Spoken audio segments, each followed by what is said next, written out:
Hey everyone, RogueGold here, and today I want to talk about Year 5 Season 1 for The Division 2. The finale dropped yesterday, there was a ton of stuff revealed, and there's a lot that I want to talk about. So very firstly, I will give a huge spoiler warning for this entire video. If you have not yet completed Year 5 Season 1 and you don't want to be spoiled, this is not the video you should watch, so you should go and complete that and then come back so I can hear your thoughts on what went down. But yeah, I want to discuss the finale and the overall story of this season because just like the past few seasons, there's a lot of depth here and a lot that it sets up for the future of the Division 2 story that should be pretty interesting. So if you enjoy deep dives like these and you want to stay up to date on all the latest with the Division 2, consider clicking that subscribe button, it truly helps out. But let's get right to it. And so, the majority of you who are still here, I am assuming have played through the finale mission for Year 5 Season 1, and the first thing I want to do is point out three big details from the mission. Some of them you might have caught on to, some were a lot more hidden, like what I'm alluding to in the title here, because there's some really big details. So the first important one is that as you are going through the mission and you open up the container to get the key card to go and find Amari near the end of the rescue op, there is a certain line of dialogue that is very, very important that if you did not replay or you weren't paying super close attention to the comms, you might have missed just how significant it was. So let me play that right now just so you can get a refresher. Take this, put it in your ear. I'll let you know when it's safe to come out. These are division comms. You'll be safe in there. I'll let you know when you can come out.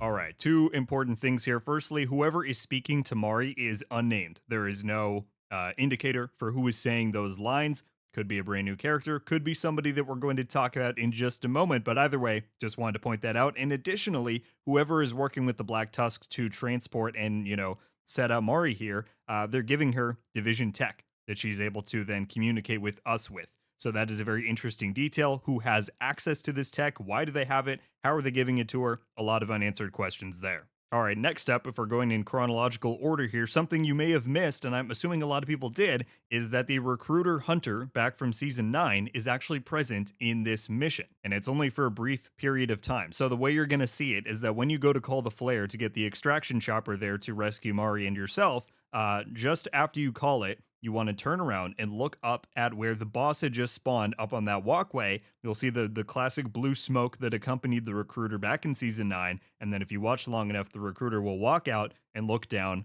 on the two of you. You have to do this quick as he is gone once the cutscene is over. So it's just for that brief moment you can see the recruiter watching down over the events. It brings into question, was this the person that was talking to Mari moments ago, giving them the comms, or giving her the comms to be in that room and communicate with us? Hard to say, could be anyone, but I think that's a very likely theory, which would be the first time that a hunter has had a voice in the division overall. That would be pretty big. Again, it's not confirmed, we'll see. And then lastly, probably the one that the most people took note of was that during the final cutscene, we see it cut to Natalia, and she says that the asset is in place, and that is the huge question and cliffhanger we're left with here. Who is the asset? Is it a spy within the castle? Does it mean something else entirely? Big question marks there. All right, so let's take a step back here and kind of evaluate everything, because this season, like I said, the most recent ones have done, leaves a lot of questions and a lot of new things to consider. I think overall, season 11, the previous season, really revealed to us what Natalia's plans were. She said very clearly at the end of the season, it's control. She wants the Black Tusk to be the strong arm of the new dynasty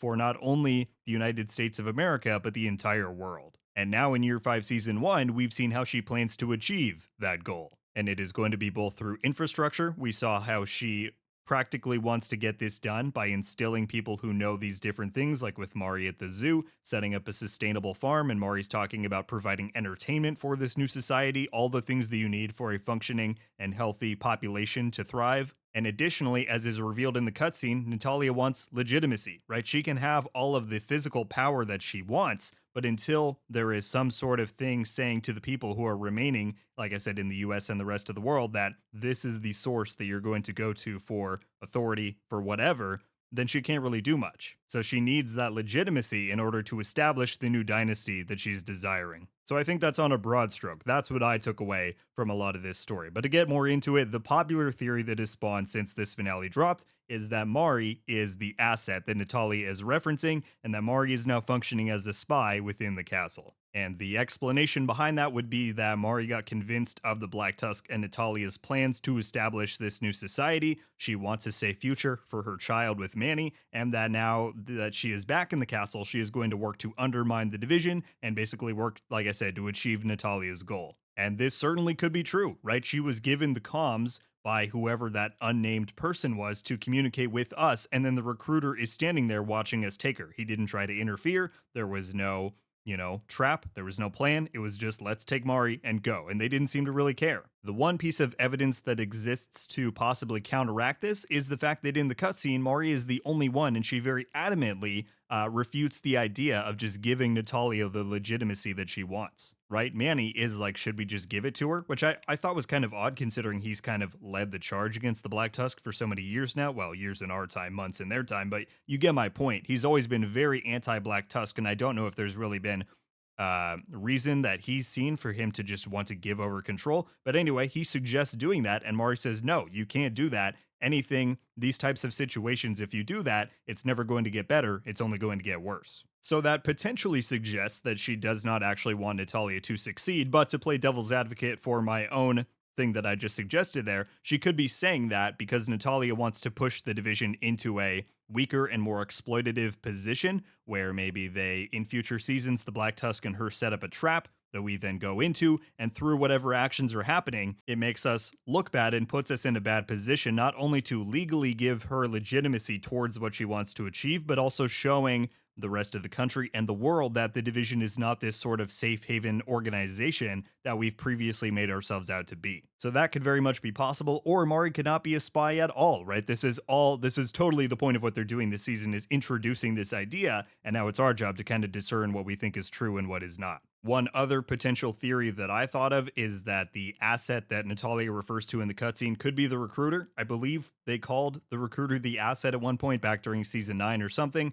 And so maybe in future seasons, season 2 or whatever, there's going to be a hunter within the walls of the castle with no mask on that we wouldn't know that they are the hunter because we've never seen a hunter without a mask on, right? So that could be a potential plot line. I mean, the point is there are a million different options or theories for what Natalia could have meant or who she could be referring to when she says that the asset is now in place. But overall, Year 5 Season 1 was very different from the past few seasons that we've had. I mean, it had the same level of depth and intrigue, but it also focused a lot more on character development of some of the allies that we have, whereas it's usually focused very much on these different villains that we're going and taking out. But this time, because some of those characters didn't die and they're going to stick around, hopefully we have a greater understanding of their motivations and their background heading into these future storylines. In addition, this season served, I think, as really big setup for the rest of Year 5. Obviously, Season 2 is going to continue the same theme of rescuing targets. I'm pretty sure from what they said here that Vikram Malik will be the prime rescue target for Season 2, and obviously we're going to have the 4 sub-targets as well that will give us further castle improvements. Hopefully we'll learn more about some of these people's backgrounds and what they were doing and all of that stuff. So it should be good. I'm excited to see it play out. We also get some teases for Kelso in Season 3 here. If you listen to her kind of post-op debriefing with Mitchell, who is the Delta target here, she talks a bit about her family in DC and New York and why she feels compelled to go back to New York, and it just makes me even more excited. We know that Season 3 is going to focus heavily on story and tie in some Warlords of New York stuff with Keener and the Rogues. That's going to be awesome. There's a lot of great stuff coming up. But for now, that was the Year 5 Season 1 finale. That's some of my thoughts on it, but I want to know what you are thinking. I'm sure many of you have very different theories on what the information we got in this finale means, and I want to hear all of it down below. Who do you think was talking to Mari when they gave her the division comms? What do you think the recruiter's real intentions were watching over our events there? And who or what do you think the asset is that Natalia is referencing in the cutscene? I want to hear all of it, so leave it down below. Can't wait to read through it. That is going to do it for me today, though, everybody. Thank you all so much for watching. Stay safe. I'll see you in the next one. RogueGold. Ow.